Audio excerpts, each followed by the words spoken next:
గురూజీ 72 గంటల్లోనే ఫోన్ లోనే అద్భుతమైన జ్యోతిష్య పరిష్కారం చూపిస్తారు. నమ్మండి, నమ్మకపోండి, ఇది నిజం. శ్మశాన కాళి రుద్ర చౌడీదేవి ఆరాధకులు నంబర్ 1 వశీకరణ స్పెషలిస్ట్. గురూజీ మనిషి పుట్టుక నుండి చనిపోయే వరకు వచ్చే అన్ని క్లిష్టమైన సమస్యలకు పరిష్కారం ఇక్కడ లభిస్తుంది. విద్య, ఉద్యోగం, వ్యవహారం, స్త్రీ ప్రేమ, పెళ్లి, సంతానం, స్త్రీ పురుష వశీకరణం, భూవశం, భార్యాభర్తల కలహాలు, కోర్టు సమస్యలు, విడాకుల సమస్యలు, చేతబడి, అప్పుల బాధ, ఇంకా మీకు ఎలాంటి సమస్యలు ఉన్నా 72 గంటల్లోనే. శ్రీ గురుభ్యో నమః. హరి ఓం. శ్రీ మహాగణాధిపతయే నమః. శ్రీ మహాసరస్వత్యై నమః. శ్రీ గురుభ్యో నమః. హరి ఓం. యః కర్తా జగతాం భర్తా సంహర్తా మహసాం నిధిః ప్రణమామి తమాదిత్యం బహిరంతస్తమోపకం సమోపహమో. యః కర్త అందరికీ కర్త అయినవాడు, సంహర్త అందరినీ సంరక్షించువాడు, మహాసాం నిధి ప్రపంచం మొత్తానికి కూడా ఆధారభూతుడై ఉండి అందరినీ పోషించేటువంటి వాడు. యః కర్త జగతాం భర్త సంహర్త మహాసాం నిధి ప్రణమామి తమాదిత్యం. అటువంటి సూర్యభగవానుడికి నమస్కారం చేస్తూ ఉన్నా. ఎందుకంటే ఎవరైనా సరే ఒక కుటుంబీకుడు పిల్లలందరికీ భార్యకి తిండి పెట్టడం కష్టం. ఒక పెద్ద సంస్థ యజమాని అందరికీ అన్నం పెట్టడం కష్టం. ప్రపంచానికి మొత్తానికి ఆహారం పెడుతూ ప్రపంచం మొత్తం మీద ఒక్కడే సూర్యుడు. అటువంటి సూర్యుడైనటువంటి భగవానుడికి నమస్కారం చేస్తూ ఉన్నాను. మనం ముందుగా జూన్ నెల 2వ తారీఖు రోజున గురువు మిథునం నుంచి కర్కాటకాన్ని మారుతూ ఉన్నాడు. అయితే ఈ గురువు ఎటువంటి వాడనేది ముందు చెప్పుకుందాం. గురువు మనకు చెడుగా ఉన్నా కూడా మంచివాడికి మంచి బుద్ధి ఉంటుంది, చెడువాడికి చెడు బుద్ధి ఉంటుంది. శత్రుస్థానంలో ఉంటే కూడా ఆయన అపకారం చేయడు. ఎందుకంటే బ్రాహ్మడైన వాడిని చెంప మీద ఒక దెబ్బ కొడితే వాడు ఏం చేస్తాడు? వాడి కర్మ వాడు అనుభవిస్తాడంటాడు. బ్రాహ్మణులందరికీ దేవతలందరికీ గురువు ఎవరయ్యా అంటే దేవగురువు బృహస్పతి. అటువంటి బృహస్పతి ఎవరికి ఎట్టి పరిస్థితుల్లో అపకారం చేయడు. అయితే మిథున రాశి నుండి గురువు ఇప్పుడు కర్కాటక రాశికి వచ్చాడు. కర్కాటక రాశికి ఉచ్చ. అయితే దీనికి ఏం చెప్పాలి? 1ంటికి గురువు వచ్చాడు. దీనికి ఒక శ్లోకం ఉంది.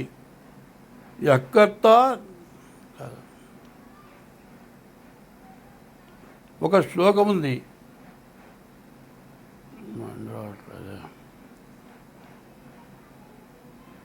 ఒక సూర్యుడు కానీ, కుజుడు కానీ, శని కానీ, ఈ 3 గ్రహాలు ద్వాదశాష్టమ జన్మస్థం శని అంగారకో గురు కుర్వంతి ప్రాణ సందేహం స్థానచలనం ధరక్షయం. గురువు కానీ, శని కానీ, కుజుడు కానీ 12ంట, అష్టమం 8ంట, అర్ధాష్టమం 4ంట, జన్మస్థమం 1ంట, ద్వాదశంలో ద్వితీయంలో శని కానీ, గురువు కానీ, కుజుడు కానీ ఉంటే బ్రతుకు తెరువు లేకుండా, ఉండే స్థలం మారిపోయి బ్రతుకు తెరువు దొరక్క అసలు ఎందుకు పనికి రాకుండా మళ్ళీ జీవనోపాధి దొరకని పరిస్థితి వస్తుంది అని చెప్పింది. కానీ గురువు మాత్రం మిగతా రాశులు వేరు. కర్కాటక రాశికి చంద్రుడు అధిపతి. ఈ కర్కాటక రాశిలో మరి పునర్వసు నక్షత్రం 4వ పాదంలో రామచంద్రమూర్తి కర్కాటక రాశిలో ఉద్భవించాడు. అందువల్ల కర్కాటక రాశి చాలా పుణ్యప్రదమైనటువంటి రాశి. తర్వాత పుష్యమి నక్షత్రం వచ్చింది. ఇజ్యాద్యౌ శిష్య పుష్యేతు పూజితో గురునామక వాగీశ్చామరేజ్యశ్చ జీవో దేవపురోహిత అనుంది. గురువు చాలా మంచివాడు. అటువంటి గురువు కర్కాటక రాశికి వచ్చాడు. కానీ ఇంతకుముందు ఈ కర్కాటక రాశి వాళ్ళు ఎన్నో అప్పులు, ఎన్నో బాధలు, ఎన్నో నష్టాలు, మరి ఆర్థికంగా, శారీరకంగా, మానసికంగా, కుటుంబికంగా కూడా చాలా నష్టాలు పడుతున్నారు. కర్కాటకానికి ఎప్పుడైతే గురువు వచ్చాడో వీళ్ళ జీవితం చాలా బాగుపడుతుంది అని నిక్కచ్చిగా చెబుతూ ఉన్నాను. గురువు కర్కాటక రాశిలో ఉంటే ఈ కర్కాటక రాశికి చాలా ఉన్నతమైనటువంటి స్థానం వచ్చింది. కాబట్టి ఈ కర్కాటక రాశిని గురించి ముందు చెప్పుకున్నాం. అయితే 5 రాశులకి గురువు కర్కాటక రాశికి వస్తే 5 రాశులకు ఇబ్బంది అని చెప్పాలి. ఆ ఇబ్బంది ఎట్లా ఉంటుంది? కర్కాటకం, సింహం, ధనస్సు, మేషం, మిథునం, ఈ 5 రాశులకు కూడా చాలా కష్ట నష్టాలు ఎక్కువగా ఉంటాయి. కాబట్టి ద్వాదశాష్టమ జన్మస్థం శని అంగారకో గురు కుర్వంతి ప్రాణ సందేహం స్థానచలనం ధనక్షయం. ఇప్పుడు కర్కాటక రాశి బాధలు వదిలిపోయినాయి, బాగున్నారు అని చెప్పాలి. అయితే ఇప్పుడు కర్కాటకం అయిపోయింది. 2వ రాశి సింహరాశి. ఈ సింహరాశికి గురువు ద్వితీయంలో ఉన్నాడు, గురువు ద్వాదశంలో ఉన్నాడు. గురువు అక్కడ ఉంటా ద్వితీయం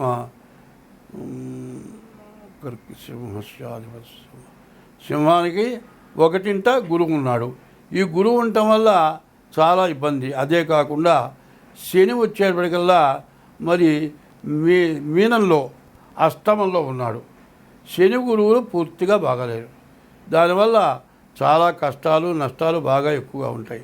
ఇప్పుడు కర్కాటక రాశి, ఇప్పుడు సింహరాశి చెప్పుకున్నాం. కన్యా రాశి, తులారాశి, వృశ్చిక రాశి, ఈ 3 రాశులకి గురువు వల్ల ఎటువంటి నష్టాలు కూడా లేవు. అయితే ధనస్సు రాశికి వచ్చేప్పటికల్లా అష్టమంలో గురువు అయినాడు. ఈ అష్టమ గురువు ప్రాణకంటకుడు, ప్రాణం తీసినంత పని చేస్తాడు. అయితే ఇప్పుడు గురువు కర్కాటకానికి వచ్చిన గురువు 1 సంవత్సరం పాటు కర్కాటక రాశిలో ఉంటాడు. ఈ సంవత్సరం మొత్తం కూడా ఈ రాశులు, ఈ 5 రాశులు మిథునం, కర్కాటకం, సింహం, ధనస్సు, మేషం, ఈ 5 రాశులకు కూడా చాలా కష్టాలు ఉంటాయి. కాబట్టి అష్టమంలో ఉన్నటువంటి గురువు ప్రాణకంటకుడు, ప్రాణం తీసినంత పని అవుతుంది. కాబట్టి అది కూడా చాలా కష్ట నష్టాలు కలిగి ఉంటుంది. తర్వాత మేషరాశి అర్ధాష్టమం, 4ంట ఉన్నాడు శని గురువు. అది కూడా చాలా ఇబ్బందికరం. అదే కాదు, మేషానికి ద్వాదశంలో కూడా శని ఉన్నాడు. శని గురువు కూడా చాలా ఇబ్బంది పెట్టేటువంటి పరిస్థితి కనపడుతుంది. తర్వాత మరి వృషభ రాశికి ఏం లేదు. మిథున రాశిలో మళ్ళీ 12ంట శని ఉన్నాడు. మరి ఈ 5 రాశుల్లో చివరి రాశి మిథున రాశి.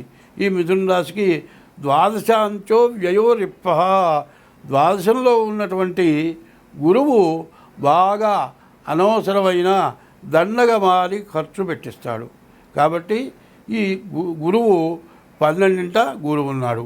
ఈ గురువు వల్ల ఇబ్బంది. అయితే ఒకటి ప్రత్యేకించి చెబుతున్నా, ప్రతివాడు కూడా ఏమండి నా రాశి వృషభ రాశి, ఎట్టాగయ్యా మా నాన్న పేరు వెంకయ్య అండి, మా తాత పేరు వెంకయ్య అండి, నా పేరు వెంకయ్య అని పెట్టారు. వెంకయ్య కాబట్టి వృషభ రాశి. మీ తాత పేరో మీ ముత్తాత పేరో పెడితే రాదు. మీకు ఎట్లా వస్తుంది అంటే మీరు పుట్టిన తారీఖు, నెల, సంవత్సరం, టైము, ఆ రోజున ఆ నక్షత్రాన్ని బట్టి రాసి వస్తుంది. ఏదో ఇష్టం వచ్చిన పేరు పెట్టి ఇది నా రాశి అంటే సరిపోదు. అదే కాదండి, కొంతమంది ఏం చేస్తారంటే పిల్లల్లో మొట్టమొదటి వాడు అవుతారు, వాడిని బుజ్జి అని పిలుస్తారు చిన్నప్పుడు. ఆ బుజ్జి ఏమవుతాడు, 80 సంవత్సరాలు వచ్చినా కూడా బుజ్జి అంటేనే తెలుస్తుంది.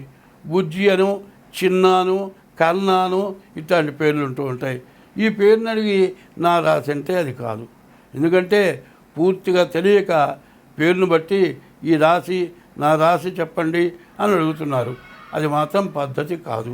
మీకు డేట్ ఆఫ్ బర్త్, పుట్టిన తారీఖు, నెల, సంవత్సరం, టైం కావాలి. అది లేదండి అంటే, లేకపోతే మీ అరిచేతులు హస్త సాముద్రిక ద్వారా మీ జాతకం చెప్పడం జరుగుతుంది. అట్లా చెప్పాలి అంటే 60 వంతులే హస్త సాముద్రిక ద్వారా వస్తుంది. మిగతా 40 వంతులు రావాలంటే ఎట్లా? మీకు హస్త సాముద్రిక ద్వారా 60 వంతులే వస్తాయి. మీ పిల్లల్లో ఒకళ్ళ డేట్ ఆఫ్ బర్త్ ఉంటే ఆ 40 వంతులు కూడా వస్తుంది. మీ జాతకం పూర్తిగా వస్తుంది. మీ పిల్ల జాతకం డేట్ ఆఫ్ బర్త్ పెట్టిన వాళ్ళ జాతకం కూడా వస్తుంది. కాబట్టి ఇప్పుడు దేశంలో ఉన్న పరిస్థితులను బట్టి ప్రతివాళ్ళు కూడా తమ జాతకం ఏమిటో చూపించుకోవాల్సిన అవసరం ఉంది. ఎట్లా అంటే ఫౌండేషన్ లేకుండా ఇల్లు కడితే వెంటనే పడిపోతుంది. అట్లాగే ఇప్పుడున్న పరిస్థితుల్లో మీకు అందరికీ తెలుసు, యుద్ధం జరిగింది, ఆయిల్ దగ్గర నుంచి రేటు పెరిగింది, గ్యాస్ దగ్గర నుంచి దొరకటం లేదు. మరి ఇంకా తినుబండార వస్తువులు కూడా కొన్నాళ్ళు పోతే దొరకవేమో. ఈ పరిస్థితులను బట్టి ప్రతి వస్తువు రేటు పెరుగుతుంది. రేటు పెరుగుతుంది కానీ ఆదాయం మాత్రం పెరగదు. దీనివల్ల మనం ఇబ్బందులు పడతాం. దీనికి తోడు మనకి ఏదన్నా చెడు ఉండేట్లయితే ఆ చెడు వల్ల ఇంకా బాగా ఇబ్బందులు వచ్చే లక్షణాలు బాగా కనపడుతూ ఉన్నాయి. కాబట్టి ఈ రాశుల వాళ్ళు కర్కాటక రాశి, సింహరాశి, ధనస్సు రాశి, మేషరాశి, మిథున రాశి, ఈ 5 రాశుల వాళ్ళు కూడా ముందుగా మీ డేట్ ఆఫ్ బర్త్ ద్వారా జాతకం చూపించుకోండి. మీ రాశి ఏంటో తెలుసుకోండి. అట్లా లేకపోతే హస్త సాముద్రిక ద్వారా కూడా మీ జాతకం చెప్పడం జరుగుతుంది. అట్లా మీకు కావాలంటే నా పేరు పంగులూరు లక్ష్మీనారాయణ.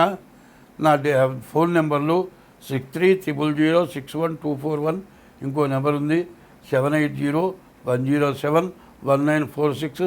ఈ నెంబర్లకు ఫోన్ చేసి తగినటువంటి ఫీజు చెల్లించి మీ జాతకాలు చెప్పించుకొని మీరు ఇబ్బందుల నుంచి బయటపడండి. నా ఉద్దేశం ఏంటంటే డబ్బుల కోసం చెప్పే జాతకాలు కావు, మీరు బాగుండటం కోసమే చెప్పేది. అనవసరమైన డబ్బులు మీ దగ్గర గుంజటం జరగదు.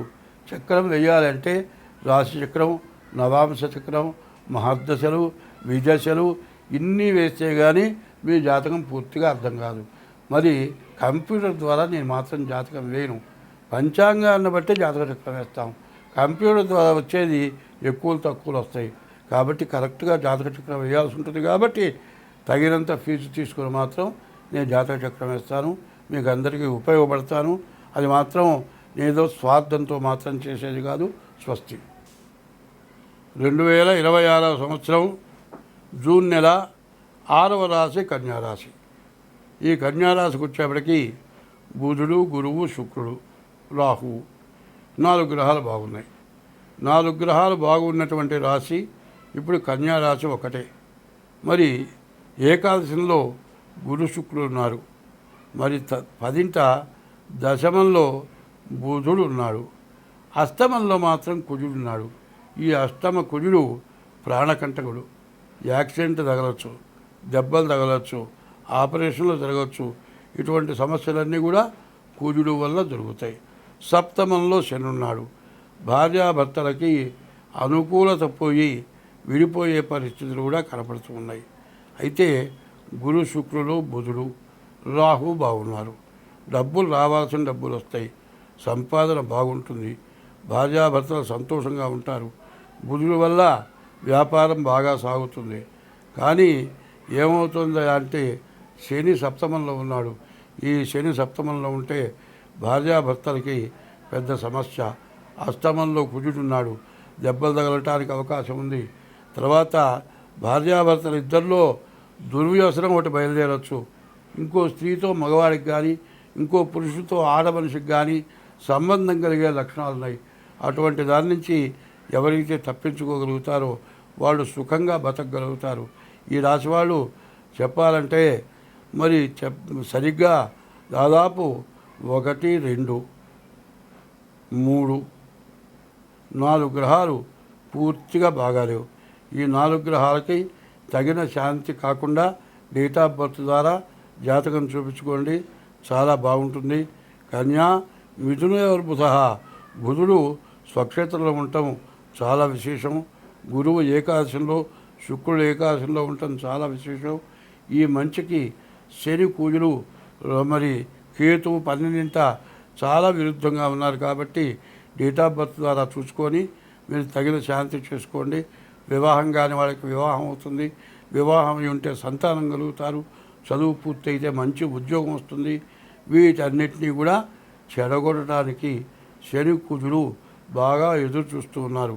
కేతువు కూడా చెడగొట్టడానికి సిద్ధంగా ఉన్నాడు. కాబట్టి మీరు వెంటనే మీ డేట్ ఆఫ్ బర్త్ ద్వారా జాతకం చూపించుకోండి, మీకు అన్ని విధాలా బాగుంటుంది. స్వస్తి.